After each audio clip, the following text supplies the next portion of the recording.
اور چوتھی چیز کیا ہے؟ حسن و جمال.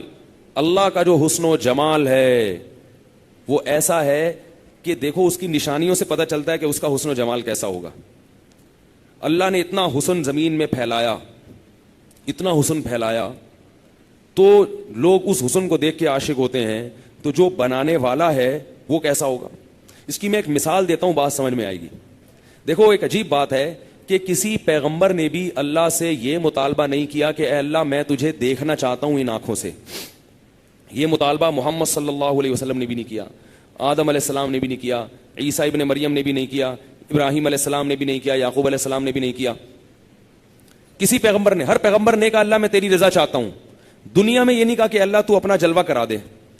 یہ مطالبہ صرف کس نے کیا ہے؟ موسیٰ علیہ السلام نے. کیوں؟ اس لیے کہ پیغمبروں پر وحی آتی تھی فرشتے کے ذریعے, براہ راست اللہ کا کلام پیغمبر نہیں سنتے تھے. موسیٰ علیہ السلام پر وحی کیسے آتی تھی؟ براہ راست اللہ کی آواز سنا کرتے تھے. اس کی کیفیت کیا ہے یہ ہم نہیں جانتے. براہ راست اللہ کا کلام اپنے کان سے, بولو بھائی, اچھی آواز, خوبصورت آواز سن کے لوگ لٹو ہوتے ہیں کہ نہیں ہوتے؟ اتنے واقعات آتے ہیں میرے پاس فون میں, ہیلو, ایسا خاتون نے ہیلو نکالا, فوراً پیغام بھیج دیا. بعد میں جب گھونگھٹ اٹھایا تو پتا چلا کہ یار کیس تھوڑا سا ڈفرینٹ ہے, آواز میں اور پکچر میں کافی فرق آ رہا ہے. سمجھ آ رہی ہے؟ آواز میں اور پکچر میں بہت فرق. لیکن آواز بہرحال لوگوں کی, بعض لوگوں کی پرکشش ہوتی ہے, لوگ دیوانے ہو جاتے ہیں. اچھی آواز میں لوگ نعتیں سنتے ہیں, گانے سنتے ہیں. کیوں؟ اچھی آواز انسان کو اپنی طرف مائل کرتی ہے.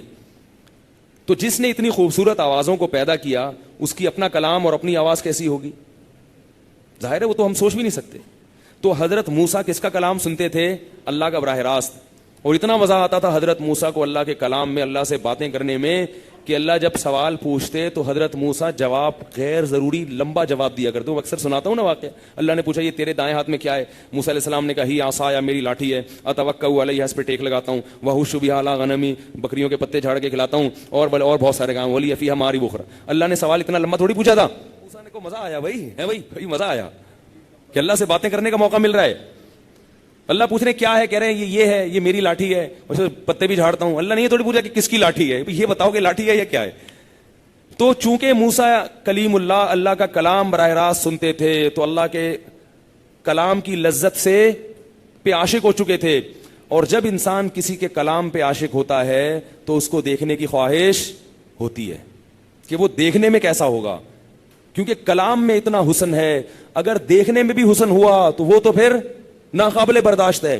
اس لیے موسیٰ علیہ السلام جب کوہ طور پہ اللہ سے ہم کلام ہوئے تو اللہ سے کیا کہہ رہے ہیں؟ ربی ارینی انظر الیک, اے اللہ تو مجھے اپنا جلوہ دکھا, میں تجھے ان نگاہوں سے دیکھوں گا.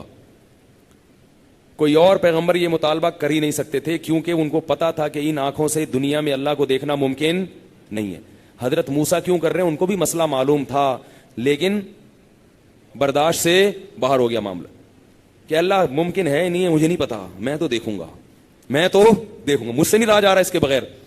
اللہ نے فرمایا لن ترانی, ہرگز یہ ممکن نہیں ہے موسیٰ, نہیں ہو سکتا. یہ نہیں فرمایا لا ترانی, تو نہیں دیکھ سکتا, فرمایا لن ترانی, ہرگز نہیں, امپاسبل, ناممکن. ان آنکھوں میں نے وہ طاقت دی نہیں ہے جو میرے حسن و جمال کو برداشت کر لیں. وہ میدان حشر میں الگ سے کچھ آنکھیں میں نے نیک لوگوں کے لیے رکھی ہوئی ہیں, وہ والی آنکھیں لگیں گی پھر وہ دیدار ہو سکتا ہے, ان آنکھوں سے نہیں ہو سکتا. اس میں وہ طاقت ہی نہیں ہے کہ اتنا حسن و جمال برداشت کر لیں. یہ تو پیغمبروں کو اللہ کی باتوں پر یقین ہوتا ہے کہ نہیں ہوتا؟ تو موسیٰ علیہ السلام کو چاہیے تھا, موسیٰ علیہ السلام اسی وقت سوری کر لیتے, اے اللہ معذرت چاہتا ہوں, سوری, استغفار کرتا ہوں, معاف کر دے. تو کہہ رہا ہے کہ نہیں دیکھ سکتے تو واقعی نہیں دیکھ سکتا میں, بس ٹھیک ہے میں جا رہا ہوں گھر, قیامت میں دیکھیں گے. نا نا نا نا, ایسا بہت مشکل ہے یار, کیا کریں آپ, تو بول تو دیا کریں نا. ایسا ہوا کیا؟ نہیں, ایسا نہیں ہوا. دیکھوں گا, کیا کروں گا؟ دیکھوں گا. اللہ تعالیٰ حضرت موسیٰ کی کیفیت کو جانتے تھے کہ موسیٰ ماننے والا نہیں ہے, موسیٰ نہیں مانے. اس کو جب تک جلوہ نہیں کراؤں گا, اور جلوہ برداشت کر نہیں پائے گا. یہ جیسے بچے ضد کر رہے ہوتے ہیں کسی, آپ کو پتا ہے کہ بھائی جب تک اس کو بچہ مانگ رہے ہیں نا دوا, کہ ابو یہ دوا دے دو, ابو یہ دوا دے دو. ابو کو پتا ہے کہ کڑوا ہے, کڑوی دوا ہے, اس کو پلائی تو نہیں, تو تھوڑا سا ایک ڈھکن ایک قطرہ ڈال دیتے ہیں, بچہ خود ہی تھو تھو تھو تھو کرنا شروع کر دیتا ہے. تو جب تک ایک قطرہ موسیٰ کی زبان پہ نہیں ٹپکاؤں گا اپنے جلوے کا, موسیٰ کو بات سمجھ میں, کیونکہ ابھی موسیٰ عشق کی اس کیفیت سے گزر رہے ہیں کہ موسیٰ کے لیے یہ یہاں سے دیدار کیے بغیر واپس جانا ممکن نہیں ہے. یہ اللہ کا جمال ہے. اللہ فرماتے ہیں فلما تجلی ربہ للجبل, اللہ نے فرمایا موسیٰ اس پہاڑ کو دیکھنا, اس پہاڑ پہ اپنی تھوڑی سی تجلی ڈالوں گا, اپنا جلوہ ظاہر کروں گا, بہت معمولی سا. اگر اس پہاڑ نے برداشت کر لیا فسوف ترانی, شاید ممکن ہے کہ آپ بھی اس جلوے کا کچھ حصہ برداشت کر پائیں. پہاڑ نے برداشت کر لیا نا, تو پھر آپ مجھ سے دوبارہ ریکویسٹ کرنا, تو پھر میں آپ کو اپنا جلوہ کرا دوں گا.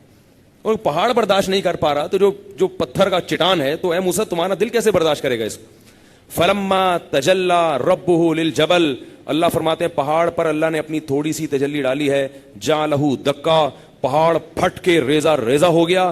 وخر موسیٰ صعقا, موسیٰ بے ہوش ہو کر, وہ پہاڑ کو دیکھ کے منظر نہیں برداشت کر پائے اور بے ہوش ہو کے زمین پہ گر گئے. فلما افاقا, ہوش آیا تو کہنے لگے سبحانکا, اے اللہ تو ہر عیب سے پاک ہے, تیرا جمال تیرا حسن ایسا عیب دار نہیں ہے کہ میری یہ مادی آنکھیں, دنیا کی آنکھیں ان کو دیکھ لیں.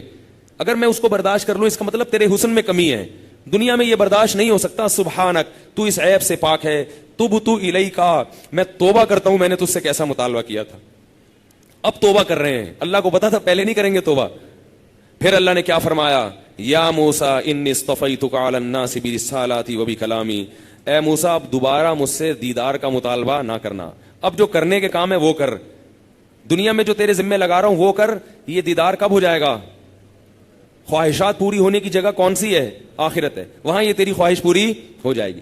وہ کیا ہے؟ انی اصطفیتک علی الناس برسالاتی وبکلامی, تجھے میں اپنے تجھ سے میں ہم کلام ہوتا ہوں, تجھے میں نے لوگوں میں منتخب کر کے رسول بنایا. فخذ ما آتیتک, تورات تجھے دے رہا ہوں, اس کو مضبوطی سے تھام لے. یہ وہ سرما ہے کہ اس پر عمل جب کرے گا تو یہ وہ سرما ہے کہ آپ کی آنکھوں میں لگا کے آخرت میں اللہ کے دیدار کی صلاحیت پیدا ہو جائے گی. اور فرمایا وَأْمُرْ قَوْمَكَ يَأْخُذُوا بِأَحْسَنِهَا, یہ تورات اپنی قوم کو دے دے اور ان کو حکم دے کہ وہ بھی اس کو مضبوطی سے تھام لیں. اس تورات میں جو باتیں لکھی ہیں, جن کاموں کے کرنے کا حکم ہے وہ کر لو, جنہیں چھوڑنے کا حکم ہے ان کو چھوڑ دو. تو یہ وہ سرما ہے کہ جو لگاؤ گے تو قیامت کے دن اللہ کے دیدار کی صلاحیت پیدا ہو جائے گی. یہودیوں کے پاس تورات تھی, ہمارے پاس کیا ہے؟ قرآن ہے. تو اللہ نے ہمیں وہ قرآن دیا ہے, یہ وہ سرما ہے. اس میں اللہ نے والدین کی اطاعت کا حکم دیا, اس میں اللہ نے نظر کی حفاظت کا حکم دیا, اس میں اللہ نے سود سے بچنے کا حکم دیا, اس میں اللہ نے وراثت کو تقسیم کرنے کا حکم دیا, اس میں اللہ تعالیٰ نے حرام سے بچنے کا حکم دیا, شراب سے بچنے کا, زنا سے بچنے کا, بہت سارے حکام دیے. اب اللہ ہم سے کہہ رہے ہیں کہ اس کو مضبوطی سے تھام لو. نماز کی پابندی ہے, تو یہ تھامنے سے کیا ہوگا کہ جو دنیا میں ہم حسن و جمال دیکھ کے متاثر ہو جاتے ہیں یہ کچھ بھی نہیں ہے. کیونکہ آج تک ایسا نہیں ہوا کہ کسی کا حسن دیکھ کے کوئی بے ہوش ہو گیا ہو. کبھی دیکھا آپ نے؟ کیا آپ کو کوئی نظر آئی, آپ دیکھا بے ہوش پڑے ہوئے, فیس بک پہ کوئی تصویر دیکھ لی, صبح ابا آپ کے پانی کی چھینٹیں مار کے اٹھا رہے ہیں. یہی ہوتا ہے, زیادہ زیادہ ایزی لوڈ کا دل چاہنے لگتا ہے, سلام دعا کا دل چاہتا ہے, اور وہ بھی تھوڑے دنوں تک. جب بڑھاپا آتا ہے تو وہ حسن بھی کیا ہوا ہے بھائی, ختم.